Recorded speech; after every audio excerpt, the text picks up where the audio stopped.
Hello, everyone. Welcome back to the channel. Glad to have you with me again. We are in full swing election season in the United States of America, and this has, of course, led to the standard discussions that we always have about what the candidates believe, what we disagree and agree with them on, and ultimately which one the American people are going to choose at the voting booth come November. Every election has like some level of contention, of course, and to some extent. You can't escape that. But this one has people more on edge than usual. Everyone is deeply, deeply passionate about their beliefs, as you should be if you believe them to be true. But as more information is revealed about the stances that both candidates hold, the voters are being faced with new choices at a pretty rapid pace.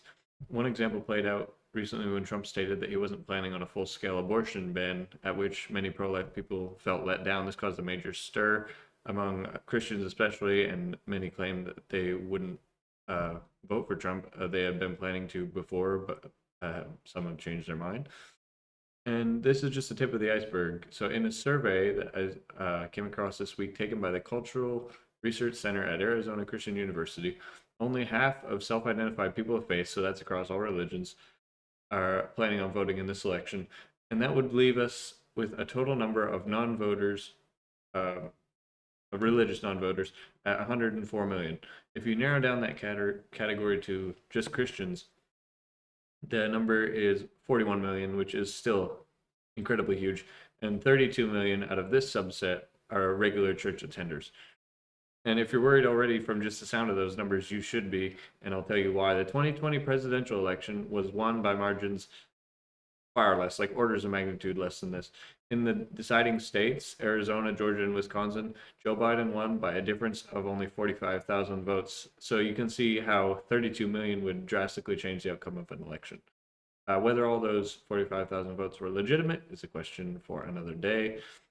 But we can agree that millions more on Trump's side would drastically change the outcome in the last 4 years of the United States of America's history.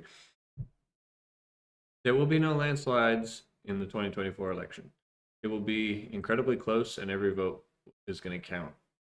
The lead researcher, Dr. George Barna, confirms this, saying the number of non voting Christians this election cycle represent a far larger margin than the combined number of votes that decided the 2020 election in key battleground states. And you might wonder, what are the reasons that people are deciding not to vote? 68% say they're not interested in politics. There's going to be some overlap here. 57% dislike both of the candidates. 52% don't believe that their vote will make a difference.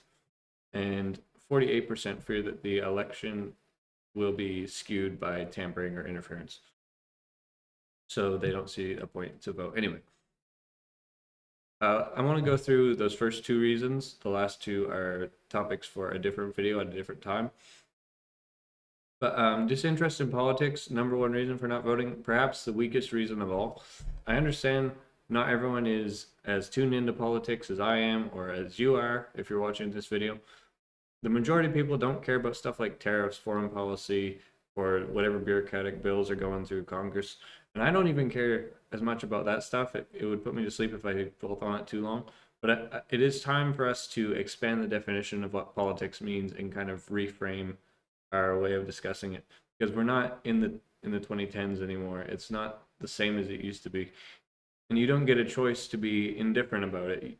You might not care about dry technical legal language or about large scale academic economic discussions and down in the dirt and like the details about inflation, but you do care about how it's affecting your life. Every one of us should care about the fact that prices of everything are going up and continue to go up.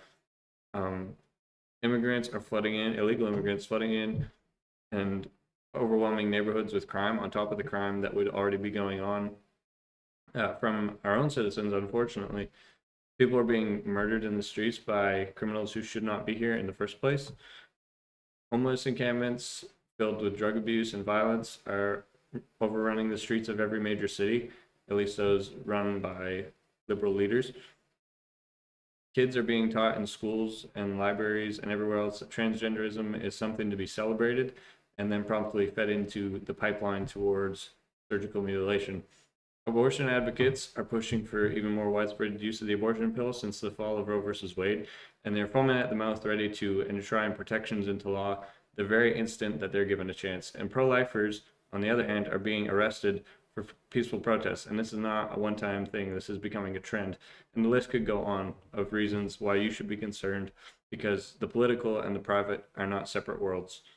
These are things that should matter deeply to anybody who wants to raise a family or even live on your own in this society. And it doesn't matter, not even just for Americans, it can be in any country that's affected by these issues. And unfortunately, it's much more widespread than you might even realize. And whether you want to grapple with it or not, politics intersects with your life in a lot of ways already.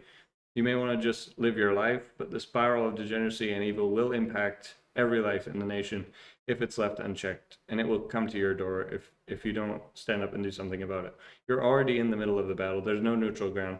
So one side advocates for mutilating and castrating children, killing preborn babies, and allowing murderous invaders to flow into the country en masse, and the other side doesn't. That's really all I can say. That's all I need to say. Either you're on the side of that agenda or you're not.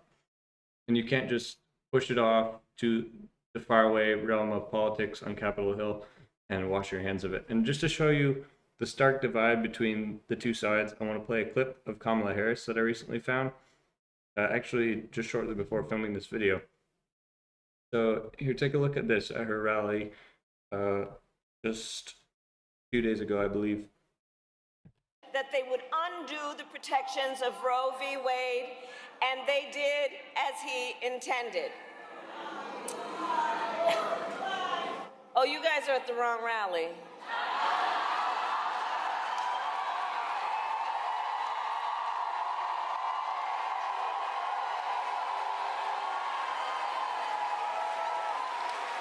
No, I think you meant to go to the smaller one down the street.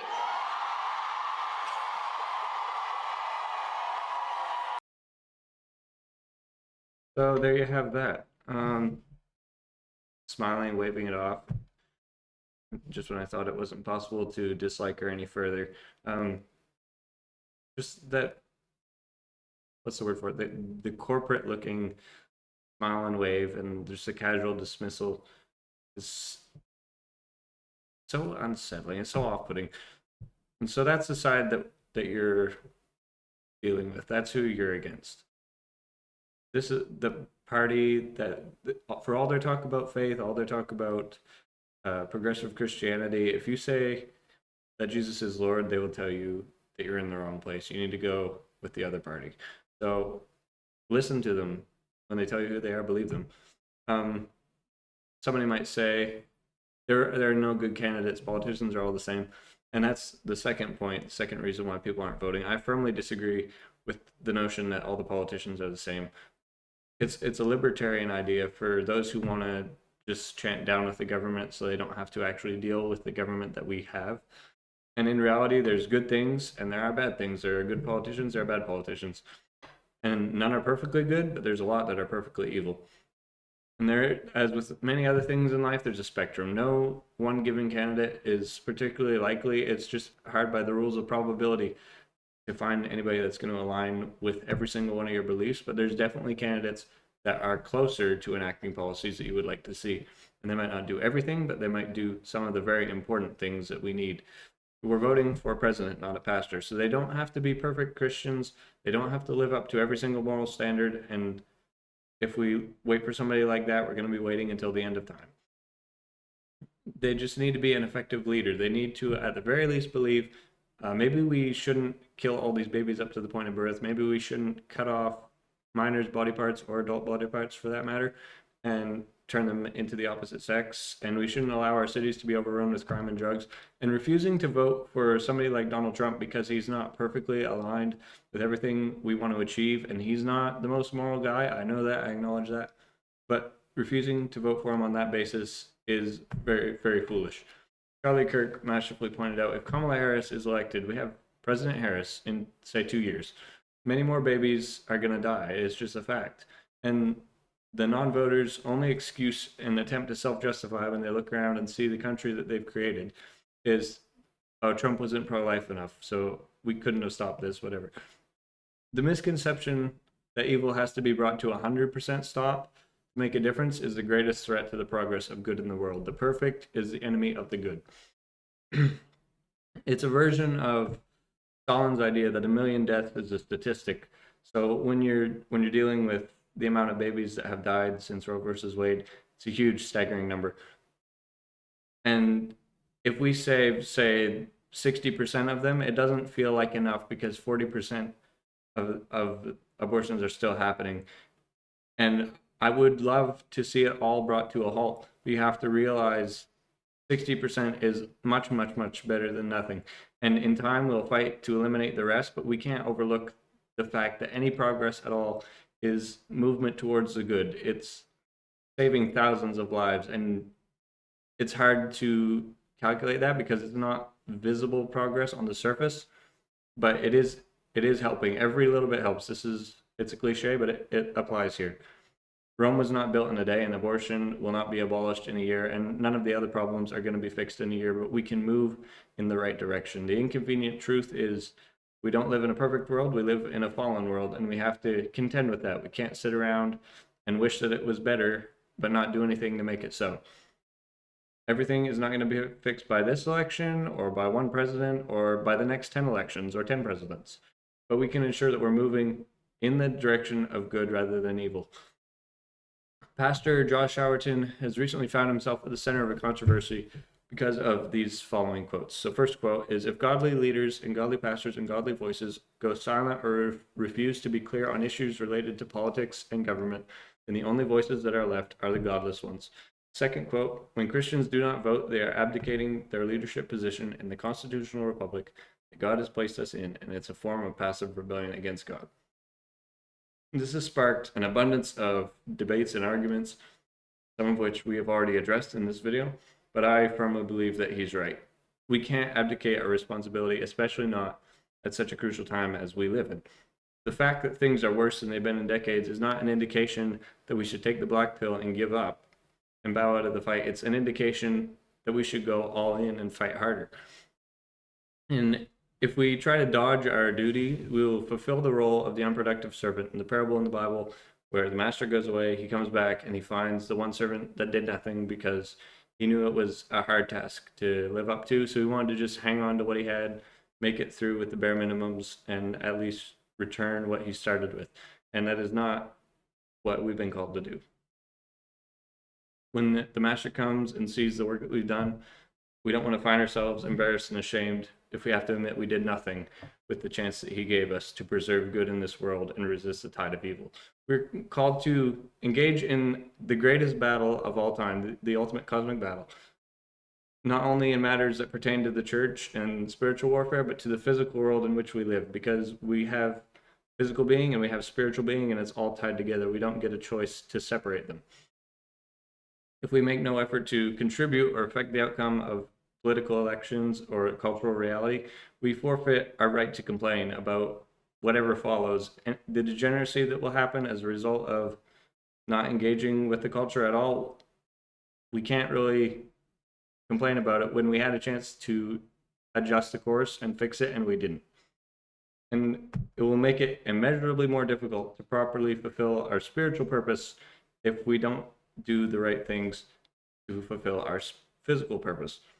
We don't live in a vacuum. Everything is interconnected and intertwined, and every layer affects every other layer. For example, if we create a nation where more pro-lifers are being arrested, it's going to be very, very hard to make any effective progress towards furthering the pro-life movement as a political matter. And we can't hope to divorce the influence of society from our equally real spiritual life. The purpose of the church is going to be very much facilitated by our influence on the culture around us. So go out and vote. Do it boldly, do it with purpose, and you have to realize this is one of our primary means of having an impact on what happens to our nations. You can say it's all rigged, you can say it's all against us, it's hopeless, but there's no alternative. You can either surrender or you can go out and you can cast your vote. And if we get the numbers big enough, we can make it too big to rig. We can turn out in force that they can't that they can't deal with by cheating their way out of it. It's basically the only thing that we can do to affect the politics. We can do a lot to affect everyday life, but on a big picture scale, this is our main weapon. And our enemies are voting as though their lives depend on it, and we need to do the same. Because if we bow out, as Pastor Howerton said, the only ones left are going to be the voices of our enemies. And in a way, they're right. Lives do depend on it, although the way that they would phrase it is completely backwards. But the lives of the unborn are hanging on this, the lives of people affected by gender ideology, and the lives of every innocent person being placed in harm's way by unchecked crime and violence. It's all resting on you. And 32 million, 41 million is way more than enough to make a very positive difference and change things for good. You could change the course of history. So don't let the other side be the only one with voices raised. Match them with the course of defiance and fight for everything that's been entrusted to you to protect.